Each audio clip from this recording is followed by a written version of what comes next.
राधानगरी जिल्हा परिषद मतदारसंघातून अभिजित तायशेटे यांचा काँग्रेसमधून उमेदवारी अर्ज दाखल। ए.वाय. पाटील गट काँग्रेसमध्ये आल्याने तायशेटे यांना मिळणार 10 हत्तींचं बळ।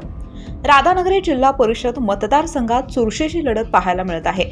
शेवटच्या 2 दिवसात उमेदवारांनी अर्ज दाखल करण्यासाठी उमेदवारांची तोबा गर्दी तहसील कार्यालय परिसरामध्ये पाहायला मिळत आहे। काँग्रेस पक्षाकडून अभिजित तायशेटे यांनी आपला उमेदवारीचा अर्ज दाखल केला। तत्पूर्वी त्यांनी त्यांच्या मूळ गावी पिरळ येथील घरातील देवदर्शन घेतले। त्यानंतर गावातील ग्रामदैवत डोंगराई अंबाबाई व गणेश मंदिर येथे दर्शन व आपल्या आईचा आशीर्वाद घेऊन प्रमुख कार्यकर्त्यांसह आपल्या उमेदवारीचा अर्ज दाखल केला। राधानगरी जिल्हा परिषद मतदारसंघात शाश्वत विकास कामे पूर्ण करण्यासाठी मी जनतेचा आशीर्वाद घेऊन या निवडणुकीला सामोरे जात असल्याचं त्यांनी पत्रकारांशी बोलताना सांगितलं। त्याचबरोबर राधानगरी तालुक्यात ए.वाय. पाटील गट काँग्रेसमध्ये विलीन होणार असल्याच्या चर्चांनी अभिजित तायशेटे यांना मोठे पाठबळ मिळणार असल्याच्या चर्चा रंगू लागल्या आहेत। त्यामुळे अभिजित यंदा गुलाल फिक्स असं म्हणत कार्यकर्त्यांनी तायशेटे यांच्या प्रचार यंत्रणेला जोर लावलाय। राधानगरी जिल्हा परिषद मतदारसंघातून मी व माझे सर्व सहकाऱ्यांनी राष्ट्रीय काँग्रेस पक्षाच्या माध्यमातून आज उमेदवारीचे अर्ज दाखल केलेले आहेत आणि आता येणाऱ्या निवडणुकीमध्ये आम्ही आमच्या सर्व कार्यकर्त्यांच्या बळावर आणि इथल्या स्वाभिमानी जनतेच्या पाठिंब्यावर आम्ही लोकांच्या समोर जाणार आहोत। आता बघितलं तर काँग्रेस असेल आणि ए.वाय. पाटील गट असेल दोन्ही एकत्र आल्याचं आता चित्र दिसतंय। त्याचा फायदा आपल्याला कितपत होऊ शकतो राधानगरी जिल्हा परिषद मतदारसंघात? निश्चितपणानं होईल।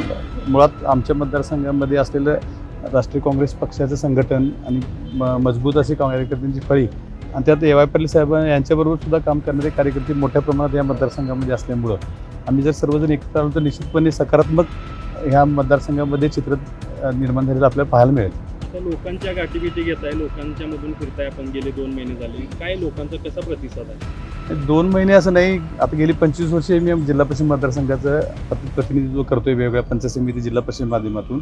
सातत्यानं आम्ही लोकांच्या समवेतच असतोय।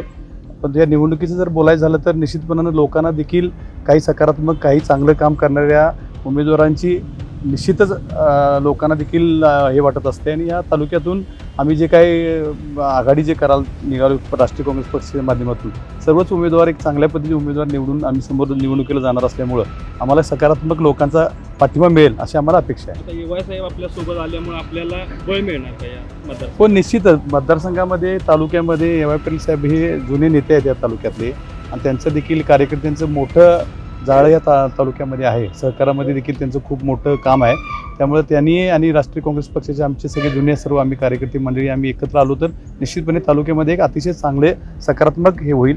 आदरणीय जिल्हाध्यक्ष आणि राज्याचे माजी गृहराज्यमंत्री आदरणीय बंटी पाटील साहेब आणि खासदार शाहू महाराज यांच्या नेतृत्वाखाली या तालुक्यामध्ये सुद्धा खूप चांगलं जनता जी आहे ते आमच्या पाठीशी राहील असं आम्हाला अपेक्षा आहे।